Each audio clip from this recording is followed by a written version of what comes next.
Abashuje bene data tuzajya tubana mu isoko y'umugisha cyane cyane mu gitondo cy'umugisha.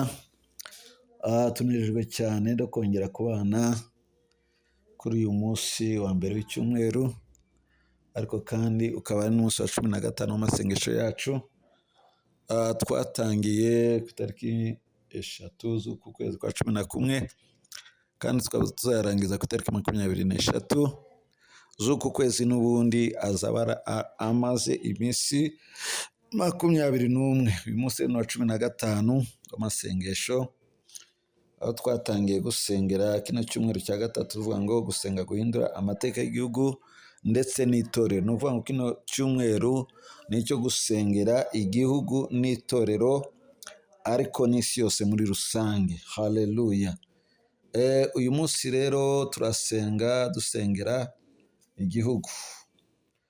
Teme y'uyu munsi igiye kumera nk'iyo twasenze ku munsi w'ejo, w'icyumweru cyatambutse ku itariki 14, cyangwa se ku munsi wa 14. Imana ihabwe icyubahiro cyane. Twasenze rero dusengera n'ubundi ku cyifuzo cyo kuvuga ngo gusengera guhinduka kw'igihugu. Igihugu cyagize intambara n'ibibazo, gikwiriye gusengerwa, gikwiriye kugira abantu bagisengera, kandi abantu nta bandi, ni abantu b'Imana, ni ubwoko bw'Imana. Nibyo rero twahamagariwe gusengera igihugu, twahamagariwe gusengera itorero, twahamagariwe gusengera isi yose n'abantu bose Imana yaremye. Ni umuhamagaro w'umukristo wese, ntabwo ari umuhamagaro wa bamwe, ahubwo ni umuhamagaro w'abantu bose Imana yahamagariye gusenga. Umunsi rero w'ejo twarebye cyanditswe mu gitabo cya kabiri cy'ibyo ku ngoma, igice cya 7:14.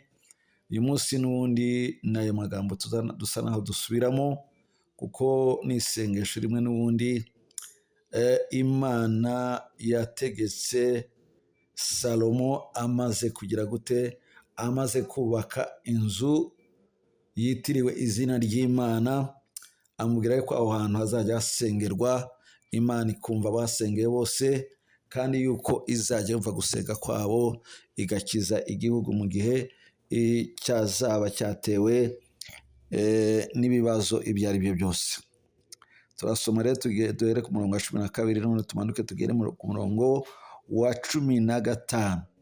Hanyuma Uwiteka yereka Salomo nijoro, aramubwira ati, numvise gusenga kwawe, maze nitoraniriza ahantu ngo habe inzu yo gutambiramo ibitambo. Nindamuka nkinze ijuru imvura ntigwe, cyangwa nintegeka inzige ngo zone igihugu, cyangwa ninohereza mugiga mu bantu banjye, maze abantu banjye bitiriwe izina ryanjye nibicisha bugufi bagasenga, bagashaka amaso hanjye, bagahindukira bakareka ingeso zabo mbi, nanjye nzumva ndi mu ijuru mbabarire igicumuro cyabo, mbakirize igihugu. Uhereye none amaso yanjye azajya areba n'amatwi yanjye azajya yumva gusenga kuzasengerwa ahantu. Mwami Yesu ashimwe cyane. Ahantu muri aya magambo yanditswe ngaha muri kino gitabo cya kabiri cy'ibyo ku ngoma, muri kino gice cya 7, imirongo twasomye harimo ikintu gikomeye cyane cya mbere cyo kubahiriza ahantu hitiriwe izina ry'Imana no kubaha agaciro. Nubwo ko byagenda kose, Imana yarebye neza Salomo amaze kubaka iriya nzu y'Imana, amaze kubaka rwa rusengero, amaze gutamba ibitambo. Imana irabyishimira, imaze kubyishimira rirahera cyane ngo icyubahiro cyanjye ntabwo nzagira umwana muntu. Kandi ahantu mahinduye ahantu hera, umuntu wese uzapfukama agasenga nzajya numva gusenga kwe. Cyo ni cyo cya mbere, guha agaciro ahantu hasengerwa Imana, guha agaciro ahantu hitiriwe izina ry'Imana. Icya kabiri ni uguha agaciro abantu bitiriwe izina ry'Imana, ahantu hitiriwe izina ry'Imana n'abantu bitiriwe izina ry'Imana. icya gatatu ni ukwemera isengesho risabira igihugu. Imana ishimwe. Gusabira igihugu ni itegeko, gusabira igihugu ni ngombwa, gusabira igihugu ntabwo ari iby'umuntu umwe cyangwa se iby'abayobozi gusa, ahubwo ni iby'abakristo bose, ni iby'abantu bose bitiriwe izina ry'Imana. Kandi aba bantu nibabiha agaciro, Imana nayo izabaha agaciro kandi izabubahisha nayo yiyubahishe ubwayo. Haleluya. Ahantu hitiriwe izina ry'Imana, ahantu hasengerwa, hakwiriye guhabwa agaciro, ariko cyane cyane ahakwiriye guhabwa agaciro ni imitima yacu, ko niyo nzu y'Imana iruta izindi nzu zose. Icyo nshaka kuvuga cyane cyane ni icyo kintu cyo guha agaciro inzu y'Imana, ariyo mutima wawe. Inzu y'Imana uzayiha agaciro mu buhe buryo kugira ngo Imana igusubize, yumve gusenga kwawe. Imana yahaye agaciro ya nzu cyangwa se rwa rusengero Salomo yubatse, bitewe n'agaciro n'icyo Salomo yakoreye hariya hantu, atamba ibitambo anezeza Imana. Nawe umutima wawe nunezeza Imana, gusenga kwa Imana izagikumvira. Mutima wawe nukora ibyo Imana ishaka, Imana izajya yumva gusenga kwawe. Nukuri nuvuga ibyo Imana ishaka, Imana izagikwitaho. Mekele bon andos kalavi. Anonka sile grene mandolaba. Nubera amaso ubugingo bwawe, nta kizabuza Imana kumva gusenga kwawe. Makoske leblene. Uku niko guha agaciro inzu y'Imana. Uku niko guha agaciro inzu y'Imana. Ntuzibeshye uvuga ngo njyewe ngiye gusenga, uzamuka imisozi, wiriza ubusa iminsi myinshi, nyamara umutima wawe Imana itawishimira, uzaba uri gukora ubusa. Uzaba uri gukora ubusa. Icya mbere ni uko umutima wawe Imana iwishimira, niko guha agaciro inzu y'Imana. Mekele blo andos kalavi. Inyubako ni nziza, ariko inyubako navuga ngo zaza kundi mwanya ukurikiyeho, ariko icyambere ni umutima wawe. Umutima wawe Imana ikwiriye kuwuturamo, umutima wawe Yesu akwiriye kubamo, umutima wawe Mwuka Wera agomba kubamo, kugira ngo ubashe kunezeza Imana mu gihe cyawe cyo gusenga. Ntuzigire ngo uri umunyamasengesho ukomeye, ngo uzasengera igihugu ibintu bihinduke. Umutima wawe ugomba kubanza guhinduka, ukabana n'Imana buri munsi, ukabana n'Imana budasiba, ugakorana n'Imana mu buryo budasanzwe, ugakorana n'Imana mu buryo budasanzwe, ukabasha kwezwa ku gato no kanini. Vekele bandas kalaviegre. Salomo we yejeje urusengero rw'Imana, arirwo rwa rusengero rwari rufite ahantu hatatu hakomeye. Ahambere hari ahantu hasanzwe, hakabiri hari ahera, hagatatu hari ahera cyane. Mele konske. Mitima yacu rero ikwiriye kuba imeze nk'ari ahantu hera cyane.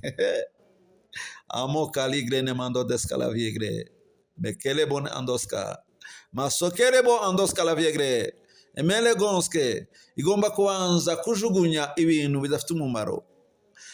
Imitima yacu yakira ibintu byinshi, ariko hari ibyo igomba kubanza kujugunya. Hari bimwe bisigara hanze. Yugi imbere y'Imana, ibyari umubabaro by'agahinda byose bikira ku ruhande. Bya bindi wabonaga, bya bintu by'urwango rw'umutima wawe bishyira ku ruhande. Bikuremo. Witeka Imana gushaka kwishimire. Bya bintu by'ishyari bishyire ku ruhande, witeka Imana kwishimire. Bya bintu by'amoko bishyire ku ruhande, witeka Imana kwishimire, kandi akurebe neza cyane, kandi yite kuri wowe. Hamongasile amonska mele konskeleble. Halo kasilegre. Imana rero izajya yumva gusenga kwawe, kubera yuko urusengero rwayo rwejejwe. Mana ishimwe. Ntabwo Imana yakwirengagiza gusenga k'umuntu wejejwe, umuntu ukiranuka. Asokelebe. Hari ibintu bibiri bigomba guherekeza isengesho iyo ari yo ryose ry'umuntu uwo ari we wese. Agomba kuba yejejwe, kandi agomba kuba afite kwizera. Agomba kuba yizera kandi akaba akiranuka. Mana ishimwe. Ariko dukwiriye kumenya ko gukiranuka kwacu ni Yesu Kristo. Ni imbaraga z'Umwami, ni imbaraga za Yesu. Ntabwo ari imbaraga zawe, ntabwo ari imbaraga zanjye, ni imbaraga za Yesu Kristo. Izo mbaraga tuzisabe. Mana ishimwe cyane. Izo mbaraga tuzisabe, nitumara kuzisaba tugire gukiranuka, hanyuma tugire ubumwe nk'itorero, dusengere igihugu. Haleluya. Nta kizabuza Imana gutabara igihugu cyacu niduhagurira kugisenga nk'abantu b'itorero, ngo abantu bakeya nibishyira hamwe bakagira umugambi mwiza wo gusengera igihugu, abitiriwe izina ry'Imana bakagira umugambi mwiza mu gihe cyose cyagize ibibazo, mu gihe cyose cyahuye n'intambara, mu gihe cyose ari icyorezo cyateye. Ni umurimo w'itorero kugira ngo usengere igihugu. Haleluya. Ndetse no mu gihe cy'amahoro ni ngombwa yuko usengera igihugu. Mana ishimwe cyane. Haleluya, haleluya. Umurongo wa 15 bavuga ngo bere none amaso yanjye azajya areba n'amatwi yanjye azajya yumva gusengerwa aha hantu. Haleluya. Aho hantu ni umutima wawe. Ntabwo Imana izigera yirengagiza gusengerwa aha hantu. Aha hantu ni umutima wawe. Umutima wawe ni wezwa, nta kizabuza Uwiteka Imana kumva isengesho ryawe. Mana ishimwe cyane. Ariko umuntu uzasenga afite imitima ibiri, ntabwo Imana izajya ibaha agaciro. Reka tubashe kweza imitima yacu kandi dusenge Imana ko bikwiriye, dusengere igihugu, dusengere abakigutuye bose, dusengere abayobozi, dusenge ibintu byose byo mu gihugu, maze Uwiteka Imana tugire neza kandi Uwiteka Imana twishimire mu izina rya Yesu Kristo. Amen. Haleluya, haleluya. Urakoze Mwami kuko Imana igira neza. Urakoze Mwami kuko Imana ishobora byose. Urakoze Mwami kuko uri kwizerwa. Urakoze Mwami ko nta kibasha kurogoya umugambi wawe. Mana, imbaraga zawe ziri kuri twebwe. Imbaraga zawe ziri kuri twebwe. Imbaraga zawe ziri kuri twebwe Mana. Imbaraga zawe ziri kuri twebwe abana bawe. Imbaraga zawe Mana ziri kuri twebwe abana bawe. Abo wacunguje amaraso, izo mbaraga turazikeneye, izo mbaraga turazifuza, izo mbaraga Nyagasani Mana zitugereho, izo mbaraga zitubeho Papa, izo mbaraga Data wa twese mu ijuru ni izacu watugeneye, turazishaka, turazifuza Mana, ngo tubashe gusengera igihugu cyacu, tubashe gusengera amonze grene mandorabaya, abagituye bose tubashe gusengera amonze grene mandorabaya, ibintu byose byo mu gihugu. Maso keleble ne mandolabaya.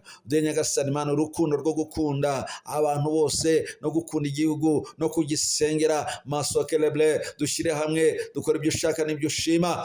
Haleluya, haleluya. Maso kelevondaska, maze nutureba Nyagasani Mana dusenga, utwishimire, uturebe neza, tureba n'amaso y'imbabazi mu izina rya Yesu Kristo. Mana we ndagusabye cyane ujye tugira neza muri byose, ujye tugira neza muri byose. Yumva gusenga kwacu ibindi byose. Haleluya, haleluya. Hari impamvu Mana, hari impamvu waduhamagaye, hari impamvu waduhamagaye kugira ngo Nyagasani Mana tubashe gusenga, dusengera twisengera ubwacu, ariko dusengera n'abandi ndetse n'igihugu muri rusange. Urakoze Yesu. Turagusabye cyane ngo umunsi uturinde kandi ubane natwe. Ubwo imbaraga zawe Nyagasani Mana kuri twebwe, kandi icyubahiro cyawe Mana kirushe kutugota, abaro yaganze muri twebwe Nyagasani Mana. Uturinde amajya n'amaza ku buntu bwawe n'ubutware bwawe mu izina rya Yesu Kristo. Amen.